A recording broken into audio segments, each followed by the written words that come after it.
On va réaliser maintenant un rendu basique. Pour plusieurs informations sur comment on peut faire un rendu, je vous recommande de regarder les vidéos dans les manuels vidéo. Donc, la première chose que je dois faire, c'est de choisir un point de vue pour mon rendu. Je clique sur 3D, voilà un nom. Je fais clic droit de la souris pour activer la navigation en 3D. Pour me déplacer dans l'espace, j'utilise la souris, voilà, les flèches du clavier et aussi la molette de la souris pour changer le point de vue, c'est-à-dire le déplacer. Voilà. Pour rétablir la vue initiale, vous pouvez cliquer sur cette icône avec une loupe et 4 flèches rouges. OK. J'ai choisi maintenant un point de vue, par exemple ce point de vue-là. Et pour le bloquer, je fais clic droit. OK. Je clique après sur les symboles d'arrêt et voilà que la masque de configuration de rendu s'ouvre. Je choisis la résolution d'image, il y a ultra haute résolution, ultra haute résolution, résolution de l'image, de l'écran, résolution à 70 et aussi à 50%. Maintenant, j'ai sélectionné la résolution de l'écran, c'est bon. Et pour l'instant.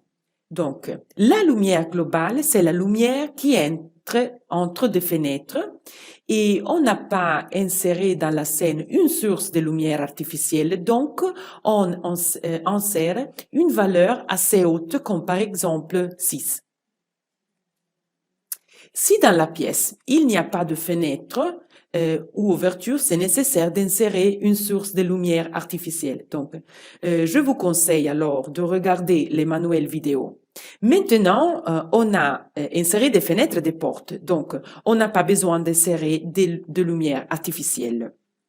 Maintenant, je clique sur point de vue 3D et je coche la case correspondante. Avec cette fonction active, on utilise le point de vue qu'on a choisi avant.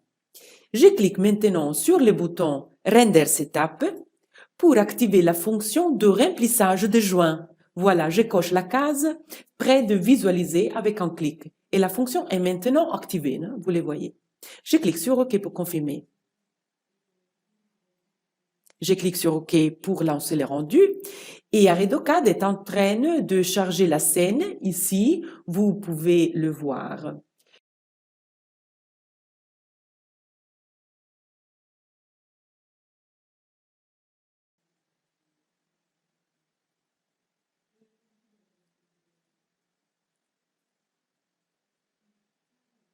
Voilà. Au début, vous voyez qu'il y a de petits poids dans l'image, mais après quelques secondes, il disparaissait grâce à la fonction denoise.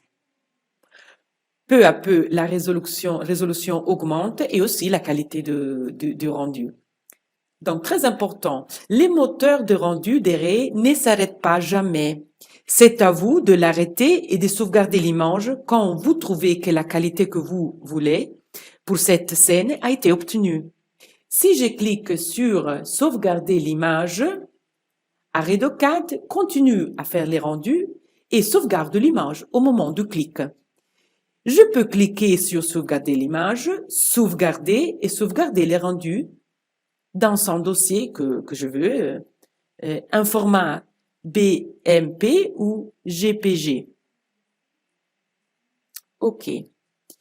Je peux visualiser de nouveau le rendu. Je clique sur Fermer. Je peux aussi revenir au projet en cliquant en bas sur la barre des tâches sur l'icône avec la lettre A d'AredoCAD. Et je peux continuer dans le projet, par exemple en dessinant une autre pièce. Si je clique toujours sur la barre des tâches en bas sur l'icône avec la lettre A et D, je peux visualiser de nouveau le rendu et les sauvegarder quand je veux. Ou je peux sortir et sauvegarder le rendu. Je peux aussi modifier en temps réel le point de vue. Visualiser de nouveau les projets, cliquer sur la vue en 3D, voilà. Je peux, par exemple, choisir un premier plan de la cuisine. J'ai déjà naturellement sauvegardé l'image précédente, le rendu précédent. Je clique sur la barre latérale de droite sur Actualiser point de vue, caméra adhérée. Donc, le rendu est actualisé maintenant. Et il est lancé de nouveau avec le nouveau point de vue. Je ne dois pas configurer la scène de nouveau pour faire le rendu du début. Alors, quand je veux, je peux cliquer sur Sauvegarder l'image ou sur Sortir. Je clique sur Sortir pour interrompre le rendu de l'image et la sauvegarder. Automatiquement, suivant Fenêtre, je choisis que je veux interrompre le rendu et le sauvegarder. Ici, je peux choisir des effets appliqués à l'image. Je peux augmenter la luminosité et la tonalité, etc. Quand j'ai configuré mon image, je peux la sauvegarder dans un dossier de destination et l'enregistrer. Et maintenant, je peux fermer les rendus et revenir au projet.